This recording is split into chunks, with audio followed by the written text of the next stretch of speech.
To have you with us. Now, in our first story, the Weija Dam spillage has flooded some homes in Weija catchment area in the South municipality. Residents of Sampa Valley near the Weija Dam have expressed disappointment as the Ghana Water Company Limited for failing to inform them before spilling the dam, which has flooded the area. I was in the area earlier today and noticed most homes had been enveloped by the spilled waters, hence making their places unreachable. It's a familiar script here in Sampa Valley. The rains come down, water levels go up, the floodgates open, hundreds are affected. Interestingly enough, residents of this community and about 10 others that are in the dam buffer zone are used to the annual ritual. They say they have nowhere else to go, and so they must cope with it. Where do we go? Look at the city is choked. That's why we come here. Even look at this area. It's choked. When we came here, I think we are the second house here. But now, go and see. The whole place is full. So what do we do? The government is not ready to provide us accommodation. We must force to get our own accommodation. So what do? We have to live by it. If God bless, we see how best we can handle it. A bad year, but a few musa and I'm two. A baswa in two.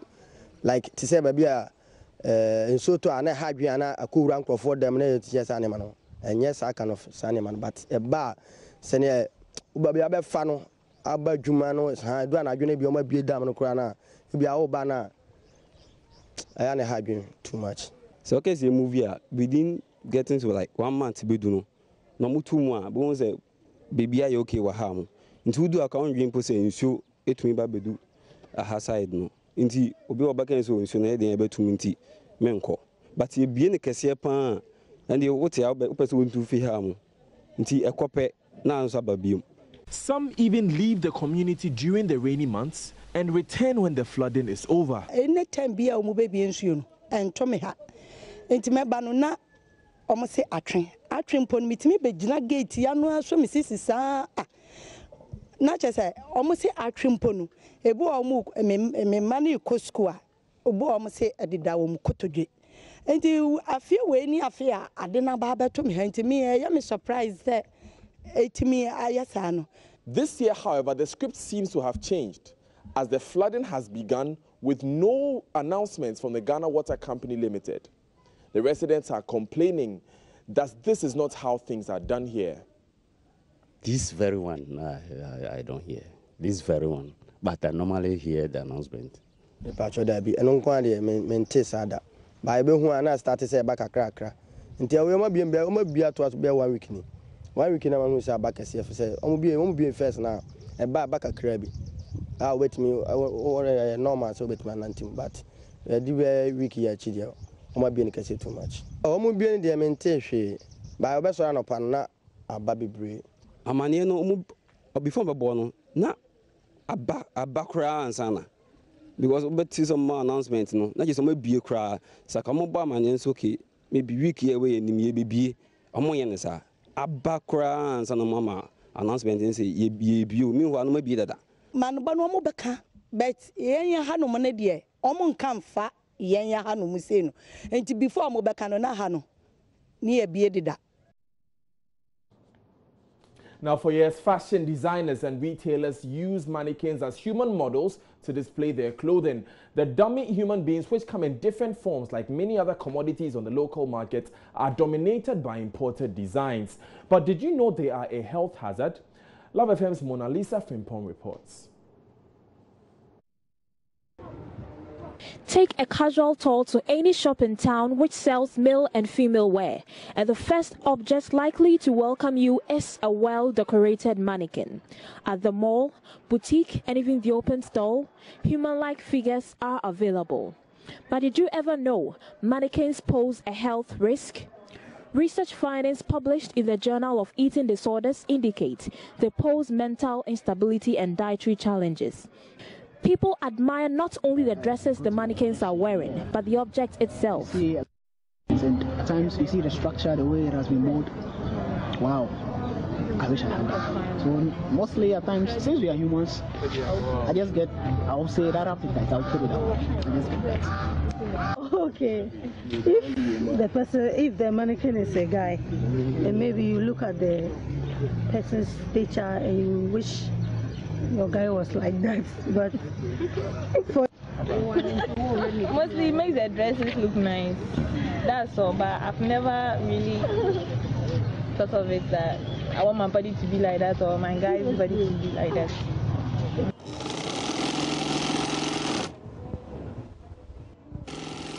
Madame Sewa Koto is a fashion designer at Edum Pampaso. She uses both the foreign and locally made mannequins to advertise her dresses. However, she prefers local mannequins made mainly of raffia cane to the imported ones for obvious reasons. Plastic The imported mannequins last longer, but it's expensive. Sometimes it can last for 4 years. The locally made ones spoil easily. The joints aren't strong. The African clothes look beautiful when hung on locally made mannequins.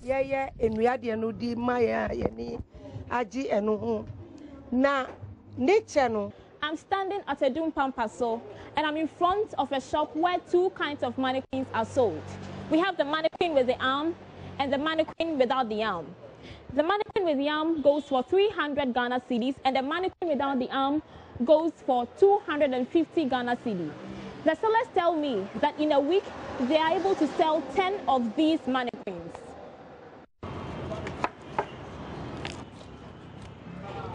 Mohamed Zakari is a cane weaver at the Edum Central Business District. He produces these locally made mannequins popularly known as skeletons. He tells Joy News the local ones enjoy higher patronage because they are less costly. For as low as 20 Ghana cedis, one can buy.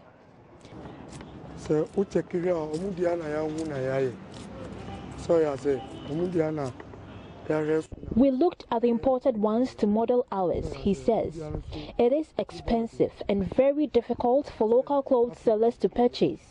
With the local ones, you can buy as many as you want to sell your clothes.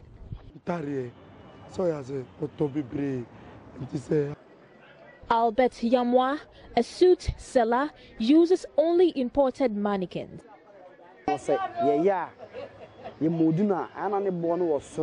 I once ordered for cane one crafted like the imported mannequin, he says, but it was expensive, so I've been using only the imported mannequins.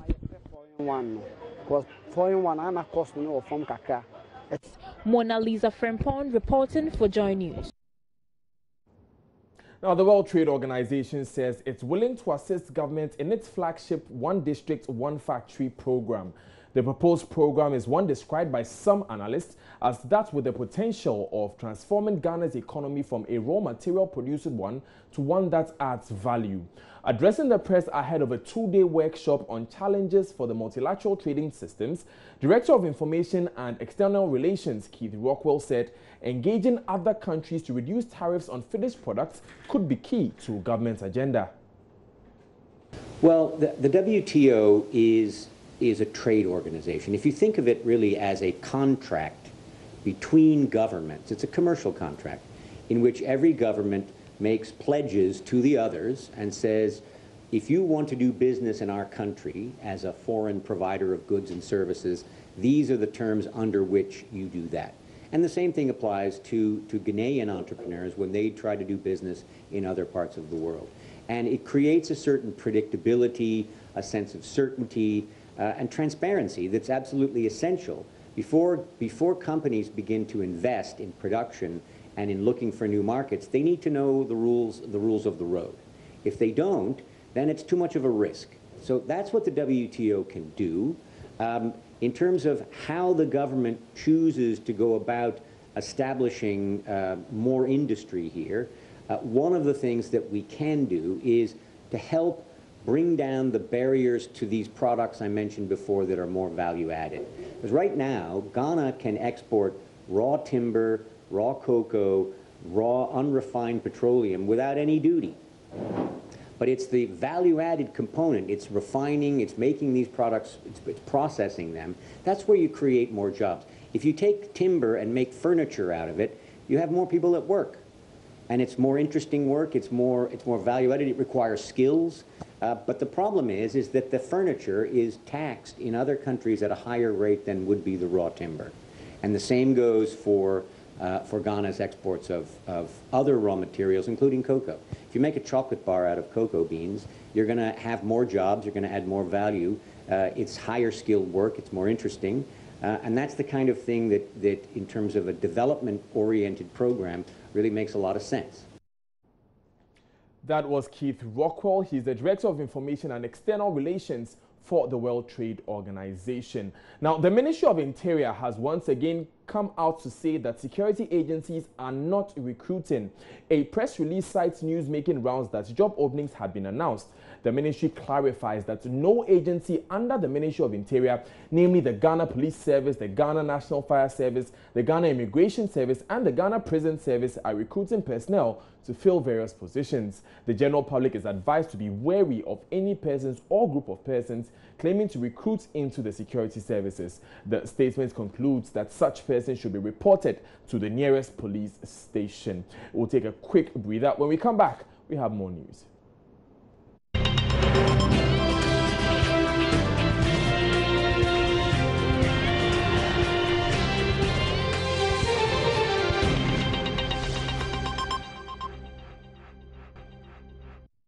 You're welcome back. Now, we've been speaking to our Muslim brothers in the Nsawam prison on how different their celebration of Ramadan is this year inside prison as compared to when they were free men, and what their expectations are for the Eid al-Fitr celebration. Latif Idris has more.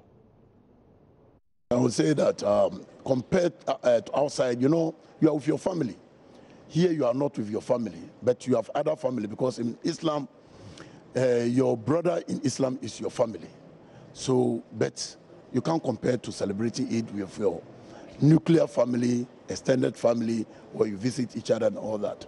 So those nostalgic feelings definitely will overwhelm you at a point during the celebration. Yes. So, Doc, tell us your expectations as we inch very close to Eid this year. As it is, you know, we thank the Almighty Allah for giving us a very solemn fasting period, because we have a very good weather and we fasted without any struggle, even though we are in the prison.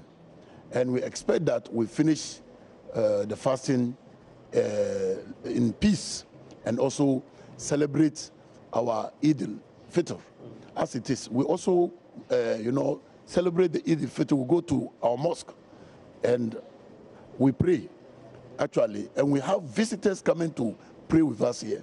In fact, despite the fact that we are in prison, it is a fanfare affair here when you come to see it here. You're talking about the Eid? The Eid, yes. We go to Eid. And you should come and see. We dress very nicely, just like outside, only that we are not with our family anyway. And we pray. Do you get special food coming from people outside or inside prison? Yes, we do have a lot of donors who visit us from time to time. Yearly, time to time, they used to come.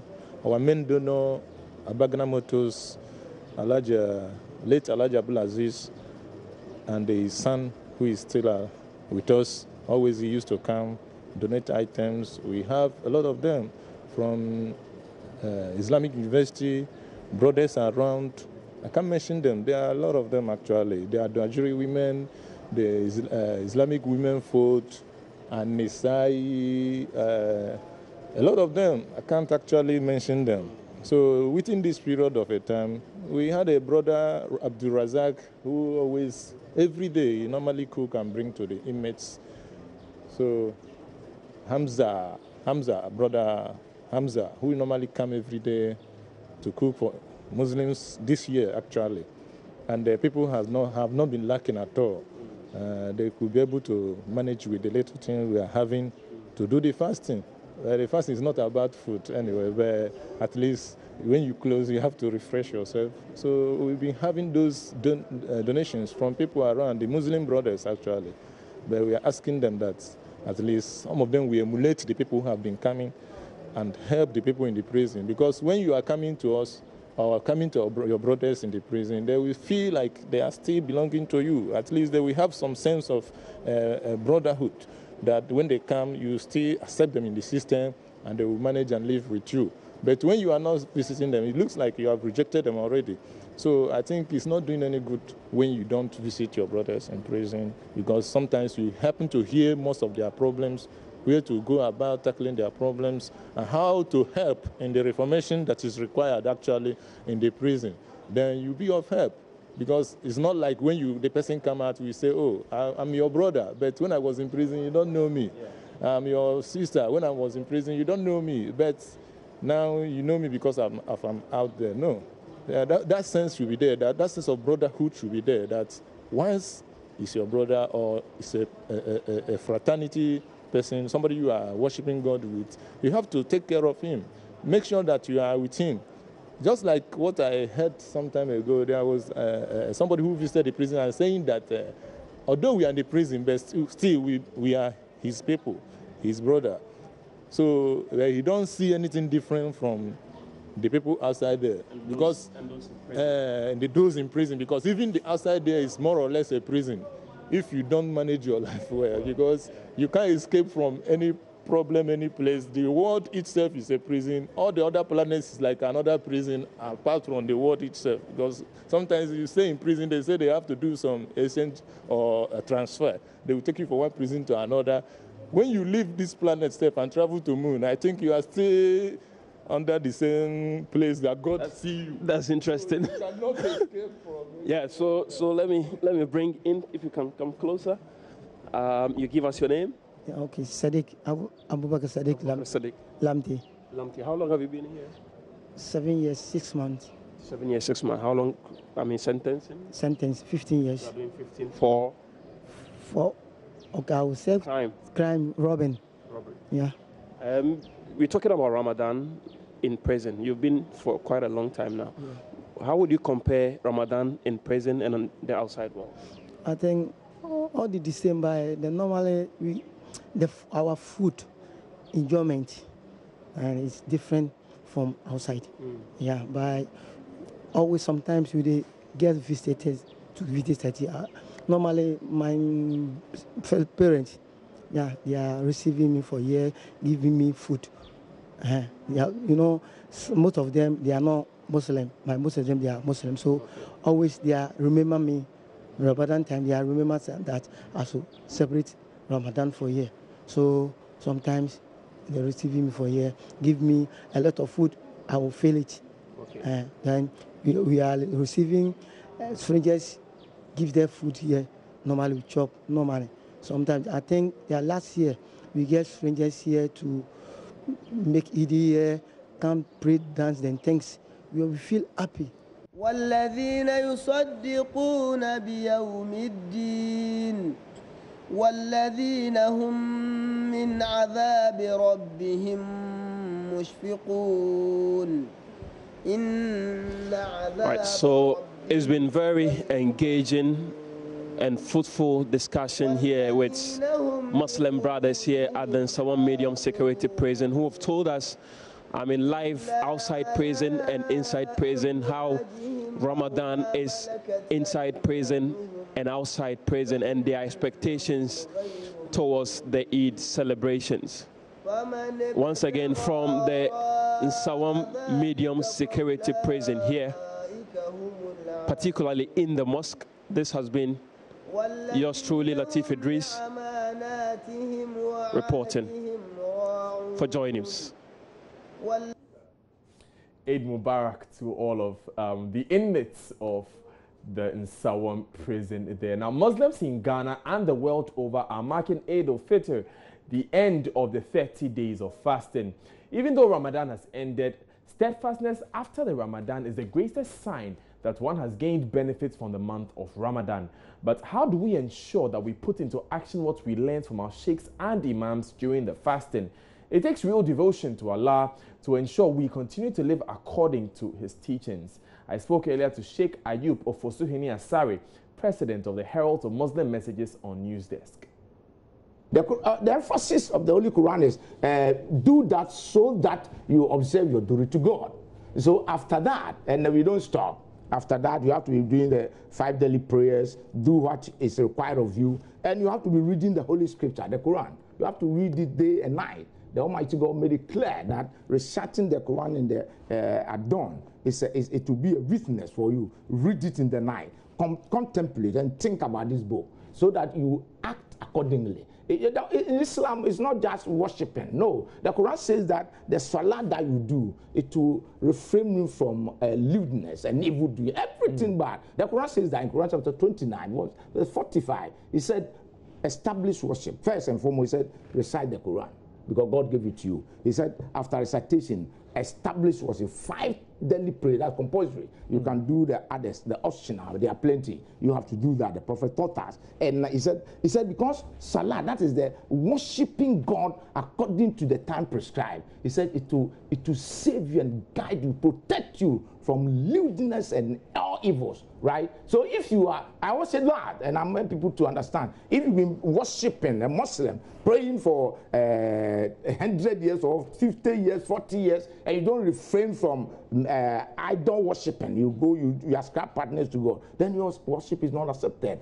If you don't refrain from murdering, you are like somebody who always want to do evil, killing people indiscriminately, then you are not a believer. This text is clear. If you don't refrain from fornication and other things, and if you are not generous, then you are not affected by what you're doing. Islam don't believe in that. And the answers are in the Holy Quran. Everything you do, God tells you that it will end you the benefit that you yourself will live a good life. You become an exemplary. The Quran says that. He said the believer is our prayer. He said that pray. The Muslim pray. Rabbana khablana min azwajina wa zuriyatina qurratu ayuni. He says waj'alna lil muttaqina imama. The last portion is where I like. He said, God, let me feel happy when I see my spouse, and at the same time my children. And say, God, make me and my children an exemplary for the righteous, a Muslim. And that is the one that will enter into paradise. A good life,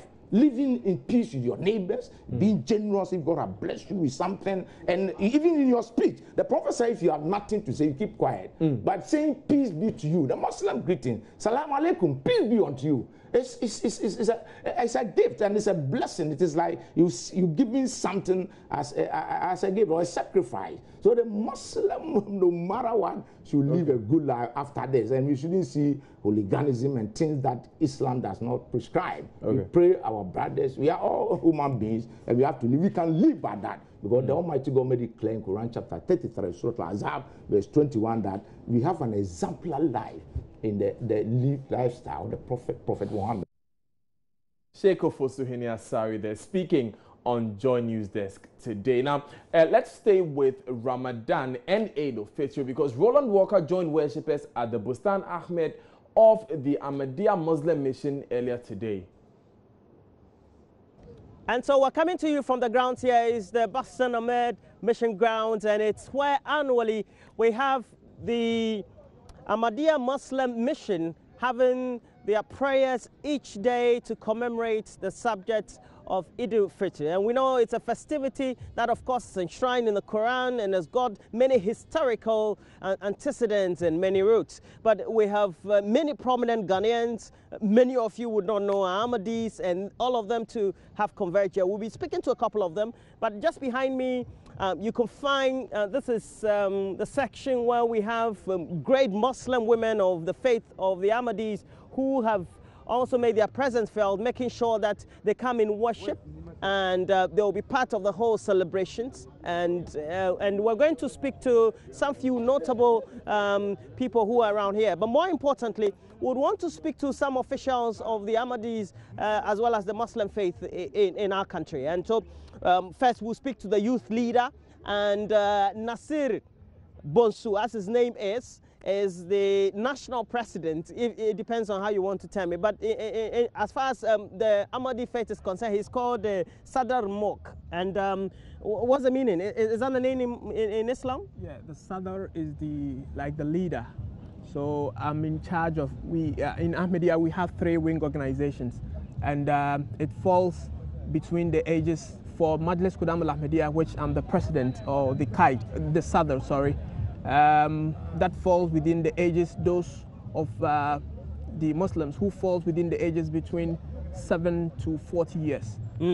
Oh, very interesting as it is. And I know that there are many prominent people who are part of this religion. Many of us would not know. For example, I'll be speaking next to Dr. Kamal Dean. And Dr. Dean, I know, is a great expert in law and also is a Navy commander, has come to our studio several times. But more importantly, we have many prominent people who converge here annually. For what reason? I think one thing we all have to acknowledge is that, fasting in the month of Ramadan is very essential, and it's part of one of the 5 pillars of Islam. So after having gone through this spiritual exercise, we converge here to sing praises, to pray to Allah for having guided us to this spiritual exercise. So the purpose of each celebration is nothing but to praise Allah for having guided us spiritually. But at the end of the day, I know that there are many issues confronting the Muslim faith in Ghana, especially the Ahmadis. Can you just enumerate some of them, especially you being a youth leader of the young Ahmadis? I think one of the issues that confronts our religion is that in Ghana, for instance, we don't have a kind of fierce, issues. But then when you go back to Pakistan and Indonesia and other Islamic countries, we face a lot of issues. You mean in terms of the persecutions that we tend to hear? Yeah, persecutions that is going on in most Muslim countries. But in Ghana, we don't have such issues. But maybe I can say that was then when they used to persecute our members in the Upper West. But currently, I think in the current dispensation, we have not faced anything of that. Ahmadis believe that the promised Messiah, who was supposed to come at the latter days, that is the awaited Messiah, has come. This is central to the belief of Ahmadis. From there, you can then derive a number of our principles. Our principles believing in the equality of human beings, and believing in tolerance, believing in non-violence pursuit of your beliefs, and ensuring that Islam as a religion is established in such a way that it is attractive, it is beneficial to mankind, irrespective of whether they are Muslims or not, and that Islam as a religion is presented in its purified form. These are the cardinal beliefs of Ahmadis, who do not derogate generally from the belief of all Muslims, provided they are keeping to the teachings of the Quran and the Sunnah of the Holy Prophet Muhammad sallallahu alaihi wasallam. At the end of the day, we know that religion is supposed to promote peace, but beyond the persecution, of course, in some countries of Ahmadis, etc., because of the differences in sects and the beliefs, we know that there's a certain tendency to stereotype Islam. How do you think that we need to put that right, especially in our country and in our sub-region? There are multiple factors that are responsible for the stereotyping of Islam. Some are within and some are external, and some are also cultural. As a country, however, in Ghana, we've had long years of living harmoniously with all faiths. So that should tell us that Islam as a religion is a religion of peace, because the Muslims in Ghana believe in the same Quran and the teachings of the Holy Prophet as the Muslims you find all over in the world. So if it is by virtue of believing in Islam that makes them violent, then ordinarily you would have had the Muslims in Ghana violent. But I do believe that there are many people who have gone to the same school, who work in the same offices with Muslims, and they just find them as cordial and as friendly as any other person. That was Roland Walker interacting with some notable Muslims at the Bustan Ahmed this morning. Now, President Nana Addo Dankwa Akufo-Addo has said he will be fair in all his dealings with Ghanaians, irrespective of their religious affiliation. According to him, there is the need to pay attention to the things that unite the country while eschewing divisive tendencies.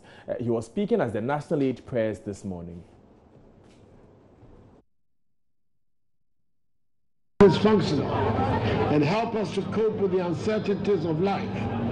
So is it dysfunctional.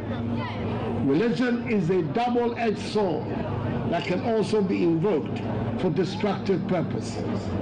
Consequently, I urge all Ghanaian Muslims to be wary of idlers who may pervert a beautiful religion like Islam for selfish and destructive ends. Whether you are Ala Sunnah, Tijaniya, Shia or Ahmadiyya, I remind you of the words of Allah as captured in Quran chapter 3. Let us continue to hold hands in brotherhood and unity, for that is the essence of Islam. That was the President, Nana Dankwa Akufo-Addo.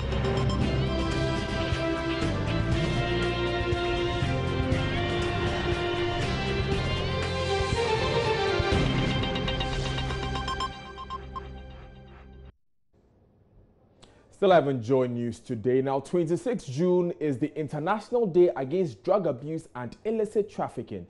It's an expression of the UN's determination to strengthen action and cooperation to achieve the goal of an international society free of drug abuse. Supported each year by individuals, communities, and various organizations all over the world, this global observance aims to raise awareness of the major problem that illicit drugs represents to society. Drug abusers are gradually and dangerously taking over the sprawling community of Old Tafo Zongo.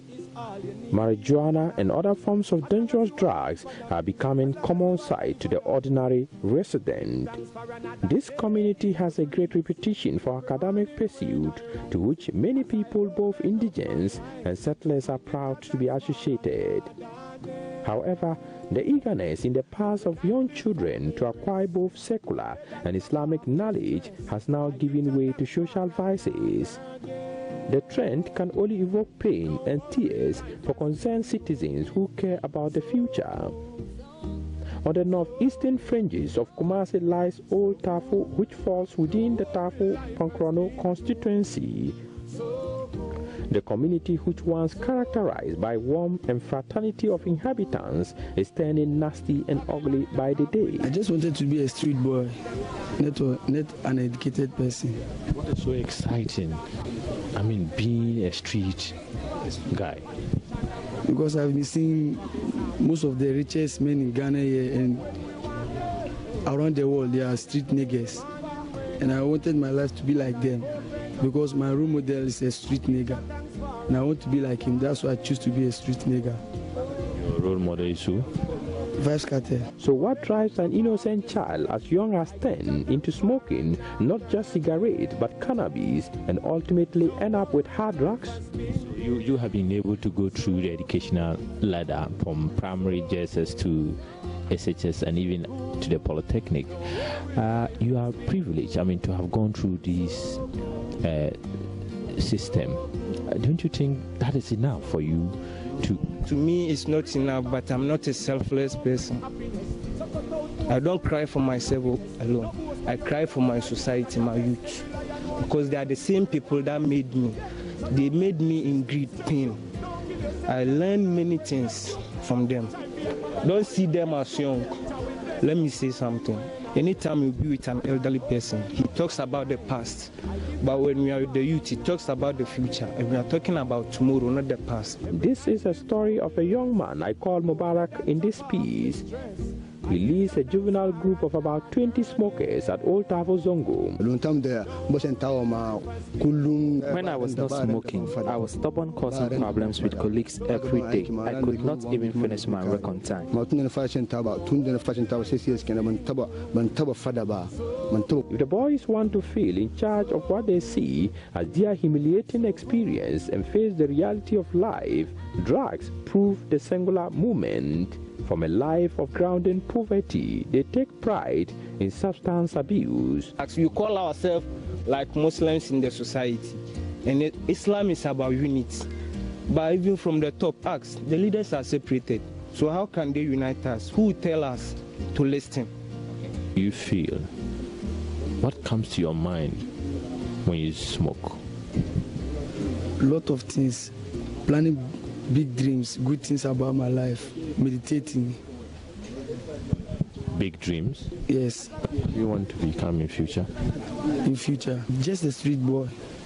Because I think street got a lot of benefits. Many Islamic scholars and Western education intellectuals who made their mark in Ghana and beyond can trace their route to Old Tafo Zongo. And smoking of marijuana here has become a norm for these children. Sometimes the juveniles stay outside overnight, burning what they prefer to call herb. I can see a lot of them here, and they say they have reasons for smoking. They've been doing this every day, some as young as 15 years old. This is 18-year-old Abbas, as I refer to him. He started smoking marijuana at the age of 10. When my mother and my father get divorced, and there is some small problem in the house, tomorrow this, tomorrow that, and that time I see myself like a hustler. I just have to fight by myself to get some things. I see the world is running fast, and I too have to run. So I just try to join some street niggas. That time I was young. Abbas claims though he was influenced into smoking, he started the habit willingly. How does it help you? Oh, it helps me many ways, because sometimes I feel like sad, but if I smoke, I feel fantastic. All attempts made to speak to his parents proved futile. Abbas's story, unfortunately, is not an isolated one. He is only an addition to the growing list of marijuana smokers. It seems no one is safe, even when parents do their best to keep their children out of the group. That is where we end today's bulletin of Joy News today. My name is Daniel Daze. Many thanks for joining us.